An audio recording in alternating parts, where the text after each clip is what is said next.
माँ हम भी तेरे बेटे हैं, माँ हम भी तेरे बेटे हैं, माँ हम भी तेरे बेटे हैं। हम भी तेरे बेटे। कभी किसी गांव से, कभी किसी गांव से जिंदाबाद। उठ। दोस्तों आदाब, मैं हूं आपका साथी परवेज अहमद। आप देख रहे हैं साझी विरासत की खास पेशकश दास्तान अदब। 2011 के बाद देश करवट बदल रहा था। शायर और कवि भी हालात हाजरा के ऊपर कलम उठा रहे थे। ऐसे में कवि मंच के ऊपर से एक बड़ा नाम उभरा और वो थे डॉक्टर कुमार विश्वास।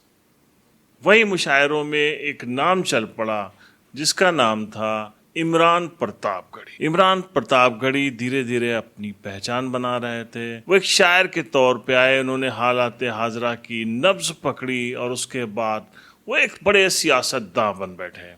10 साल के ही सफर में उन्होंने सब कुछ कर दिखाया। तो वहीं कुमार विश्वास अभी तक राज्यसभा नहीं पहुंच सके। आज के इस एपिसोड में हम पहले बात करेंगे इमरान प्रतापगढ़ी के, जिनकी शुरुआत, जिनकी पहचान जो सबसे पहले बनी थी वो बनी थी दुबई का एक मुशायरा था, सलाउद्दीन भाई का वो मुशायरा था। उस मुशायरे में एक नज्म पढ़ी थी इमरान प्रतापगढ़ी ने और एकदम से वो छा गए। उसके बाद देखेंगे कि इमरान का ऑरा कैसे बढ़ा। वो एक साझी विरासत के मुशायरे में पहुंचते हैं और ऐसा स्टारडम उनका बन चुका था जैसे कोई बहुत बड़ा फिल्म स्टार सलमान खान या शाहरुख खान किसी फंक्शन में पहुंचते हैं। हम दिखाएंगे दोनों चीज़ें और उसके बाद दिखाएंगे कि किस तरीके से राज्यसभा तक का सफ़र उन्होंने तय किया एक छोटे से एपिसोड में। तो शुरू करते हैं सबसे पहले दुबई का वो मुशायरा, सलाउद्दीन भाई का मुशायरा, जहां इमरान की सबसे पहली बार पहचान बनाई थी।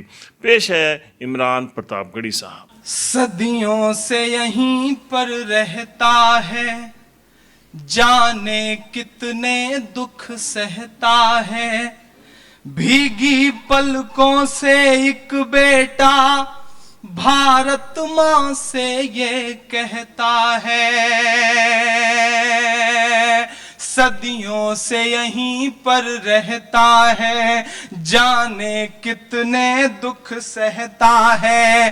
भीगी पलकों से एक बेटा भारत माँ से ये कहता है। पुरखे हम सब के गोद में तेरी खाक ओढ़ कर लेटे हैं। माँ हम भी तेरे बेटे हैं, माँ हम भी तेरे बेटे हैं, माँ हम भी तेरे बेटे हैं, माँ हम भी तेरे बेटे हैं। हम भी तेरे बेटे। कभी किसी गांव से, कभी किसी गांव से जिंदाबाद उठ जाते हैं कुछ बेगुनाह, पता नहीं बहुत चलता। अच्छा। मुझे लगता है कि उनकी पीस, उनका दर्द, उनकी टीस, उनकी पीड़ा उस तक नहीं पहुंचती जो संसद भवन की मोटी मोटी दीवारों में कैद है। मैं उस तक पहुंचाने की कोशिशें करता हूं। सुनेगा। माँ हम भी तेरे बेटे हैं, माँ हम भी तेरे बेटे हैं। माँ तेरा आंचल छोड़ के हम 47 में भी नहीं गए।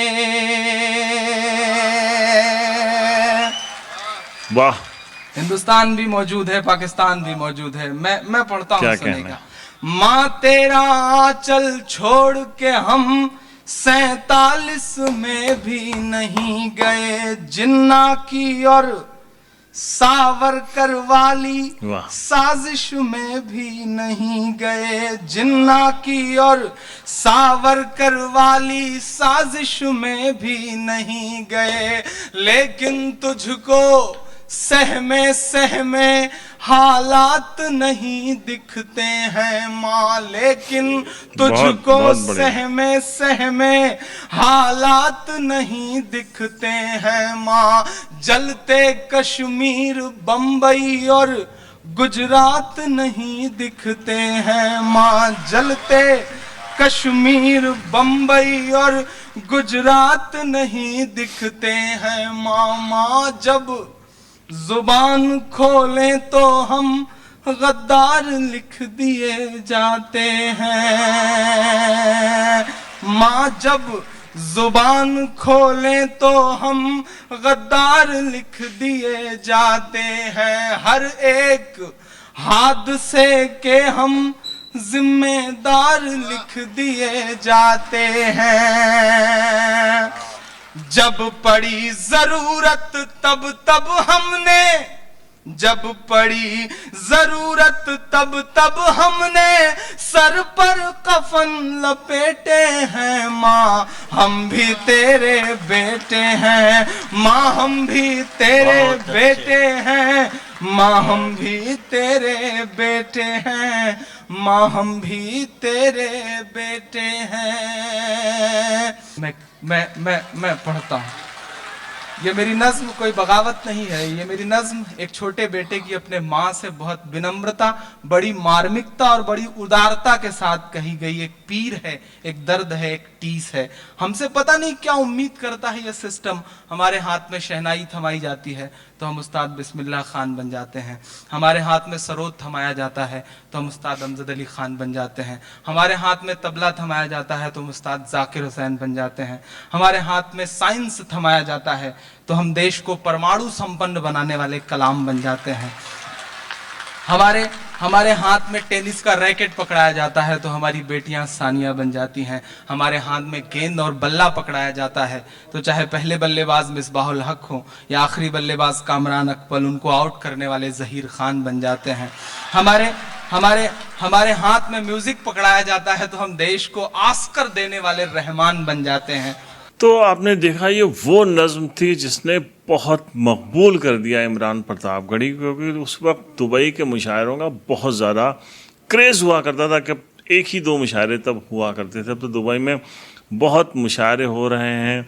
तो इमरान को यहाँ से इमरान पॉपुलर हुए, उसके बाद ये 2013 का मुशायरा था। अब हम आपको 4 साल के बाद यानी 2017 का मुशायरा दिखाएंगे। साजी विरासत का मुशायरा, हमारा मुशायरा जब उस वक्त इमरान प्रतापगढ़ी आए तो उनका क्रेज़ क्या हो चला था। ये देखिए, ये मुशायरे का सीन है।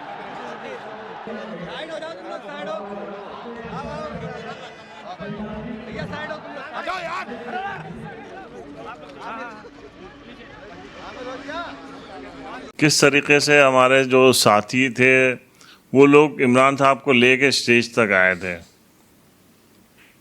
ये ऑडिटोरियम के अंदर का है सीन, और हम लोगों ने जो स्टेज बनवाया था बहुत सिक्योरिटी रखी गई थी उसके लिए, लेकिन उसके बावजूद इतने लोग स्टेज पे आ गए कि पूरा जो 10-20 लोगों के बैठने का 10 लोगों के बैठने का स्टेज था, 400-500 लोग स्टेज पे ही आ गए।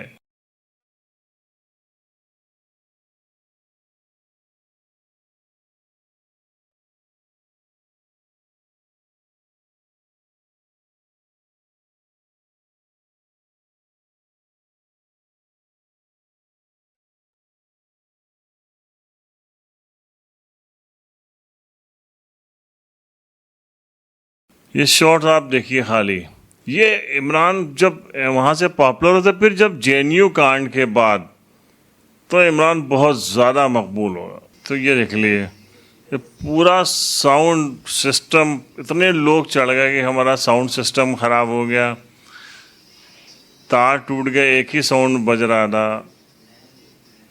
ये लोगों की दीवानगी, ऐसा क्रेज़ तो मतलब कभी नहीं देखा गया।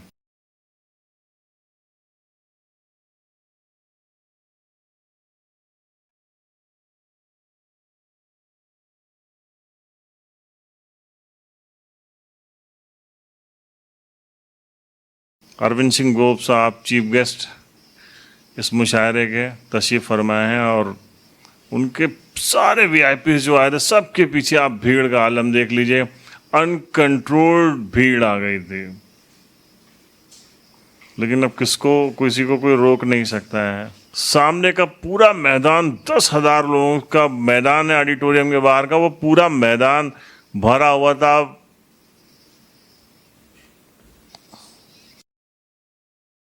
तो ये जो पॉपुलैरिटी मिली उनको, जितना वो पॉपुलर हो गए, लोग उनको इतना पसंद करने लगे, दीवानगी उनकी लोगों की छा गई थी, उसका पूरा फ़ायदा भी मिला इमरान को। और इमरान प्रतापगढ़ी साहब एक शायर से राज्यसभा पहुंच गए और कांग्रेस में एक बड़े लीडर के तौर पर वो स्थापित हो गए हैं।